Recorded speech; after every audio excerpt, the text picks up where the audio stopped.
there. Hi guys, so I'm back again today and it's the big light on now. I'm filming in a very different environment from usual and I'll show you what makes the environment so different today. Oh, hello. You can't even see, it's so dark. I swear, I promise you guys, it's not sitting in the dark. It's just my camera is used to my light settings, but yes. A little person is playing Lego City right now, which we don't usually do, but that's what's happening today. So I'm going to be doing my monthly favourites and fails. I have not done this in ages. I don't know why. I've like stopped doing it. No, I don't actually know why. So I have got quite a few things piled up here ready to discuss with you guys today. So let's just get straight into it. Don't know if I should start on a negative note or a positive note. So I don't know, what should we go first? Should we be negative or should we be positive? Let's be positive. Cause positivity is key. Who says that? Someone says that, or does everyone say that? I don't know. Anyway, I may have mentioned this brush before, but this is the Real Techniques Duo Fibre Face Brush. The thing that I absolutely love this for is highlighting.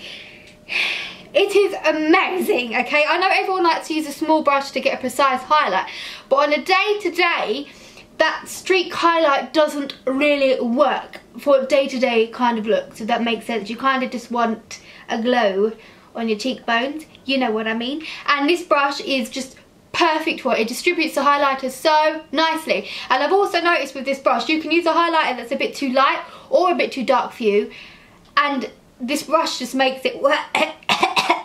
This brush just makes it work. It just makes it happen. I don't know how, but it really does the job really well with highlighters. That's the only thing I use this brush for. I've never tried it with anything else. It's just perfect. Okay guys, so give it a go.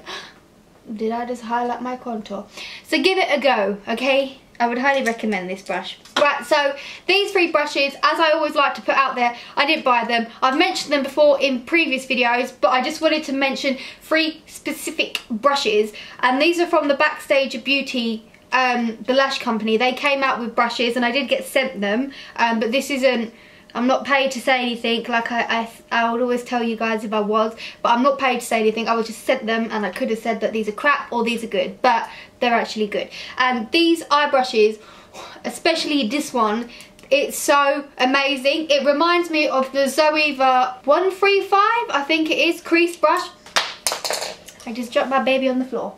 I don't think there's ever going to be a time that I film and I don't drop something on the floor. It's actually very irritating. But yes, anyway, so yes, this crease brush, I've used this on my eye look today, and as you can see, I went just a step further today and did a cut crease on my hooded eyes. If you would like to see a video of how I manage this, let's see if you guys like it anyway. You may not like it. It does look a bit draggish, but then I like a bit of drag me, so...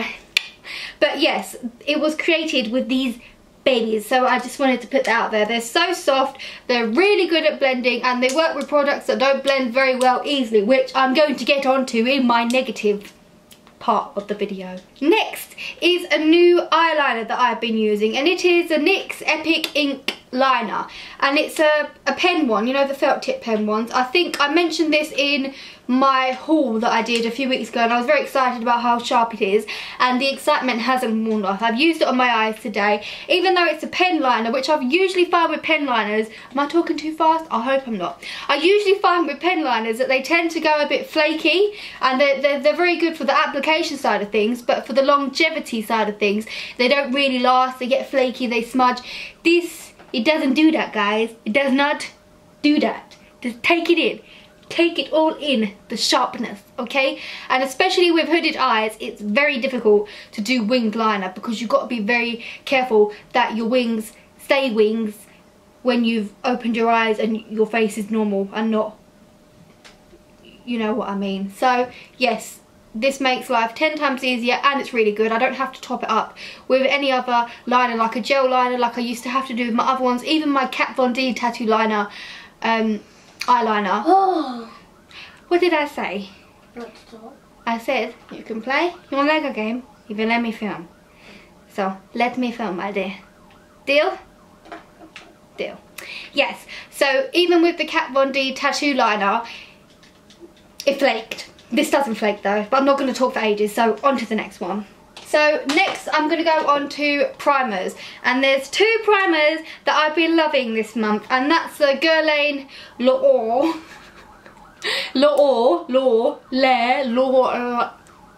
this one. See, this gives a really nice glow from within. It keeps the foundation stay in place. So yes, I'm very happy with it, even though I did think it was a bit expensive. Well, the money's spent now anyway, so there's nothing really I can do about it. So, but I like it a lot. That it ended up in my favourite. So next is the Urban Decay Optical Illusion Primer. I did not expect to like this primer as much more than I like the self-adjusting primer. If you heard me in my review of my first initial review, I really liked this primer. I still really like it, but this I prefer to this. But now I prefer this to this. I don't know if it's because I've been breaking out recently on my forehead, and I've got one there, and I turned it into a beauty spot because this is actually a beauty spot, but this is a spot. And this really does help with smoothing it out, and it doesn't make my forehead more oily, which I find other primers that are for smoothing tend to do. This don't do that, so I really like it. Okay, next is a concealer, and this concealer is by Nip and Fab, and this is the CC Eye Fix, and it's in the colour medium. When I initially bought it, I thought that the medium may be too light for me, but I wanted one that was quite light so that I can highlight as well as conceal at the same time. But this happens to be my exact skin tone, like on the dot exact skin tone, and there's very few foundations that are even my exact skin tone, but this concealer is. So I decided to use it for other things instead, and that was when the days I'm not wearing makeup but I'm just looking a bit crappy, I've just pat it all in, and it looks like nothing is on my face. Like, my face is just clear, and it doesn't look like I'm wearing concealer. It feels really hydrating. It doesn't crease because it doesn't look like I'm wearing concealer. It's so light. I love it for day to day, and I want to get the light to actually use as like a concealer for when I do like I've done today. Do you get what I'm saying? But yeah, I would highly recommend this concealer, especially just for like day to day, covering up blemishes and all of that malarkey. It really did a good job, so I'm very pleased. Thank you, Nip and Fab. So next is an eyeshadow from NYX. I picked up a few of their hot singles, and this is in the colour LOL. LOL. Yeah, so it is that typical orangey brown colour that me likes to use, but it blends out so... Is it even picking it up? Yeah, put it over the liner, Rachel, because that just makes a lot of sense. Okay, here we go. You can see it's basically orange. It's not even brown orange. It's just orange, but then on me it's like a brown orange, but maybe that's because my skin's brown. But I absolutely love it. It blends out so nicely. I actually prefer this orange to the orange that's in the Morphe 350 palette, because it just blends out much more nicely, and Morphe's eyeshadows blend out really good, so you can imagine how much this blends out really good, and it's cheap because it's NYX, so yes. Okay, next is my Smashbox Shade and Light eye palette. I've had this palette for a while now, and I absolutely love it. It has all of the perfect neutral and warm colours to do a very neutral looking cut crease, smoky eye, anything for any skin tone. They're so pigmented, they're so smooth. These ones are not powdery. Let me swatch the back. The black is black, which I appreciate, and you'll understand why in a minute, but this black is the blackest black I've seen. Like, it doesn't come off grey, it's just black, and I really appreciate that. But yeah, I really love this palette. Recently I've been using it on my clients, and it works for everyone, so okay, so I'm going to quickly mention this, and I've been using this recently. I thought that the whole hype around this was because everyone was sponsored, because everyone was saying it, but no, Rachel, don't be so quick to judge, okay? Yes, Rachel, sometimes trust YouTubers. I know I'm one, but I don't class myself as one because I don't know, but I don't trust when loads of people say that they like something, because I'm like, who's paying you to say this? But I don't think anyone was paid to say this. I'm running out of places to swatch. I am absolutely in love with this. This is glitter liquid, okay? And I don't think you understand how easy that makes my life, especially with hooded eyelids. It is so pigmented and so glittery. I don't know why it's called the magnificent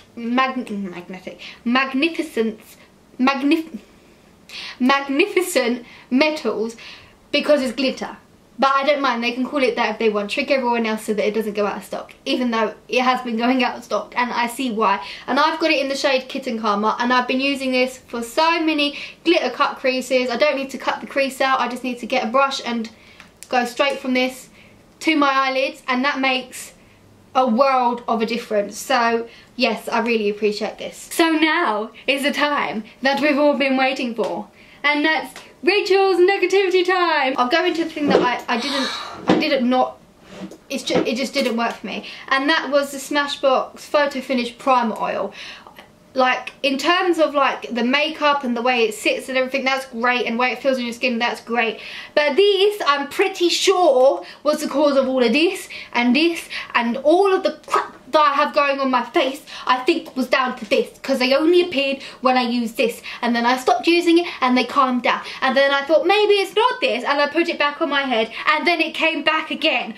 So don't know what's in it, because I didn't want to include the ingredient list on the bottle, because I like to put everything on the box, because then they know you're going to chuck it away. But yes, not happy. Next is the Bourjois Délice de Powder. Did I say it right?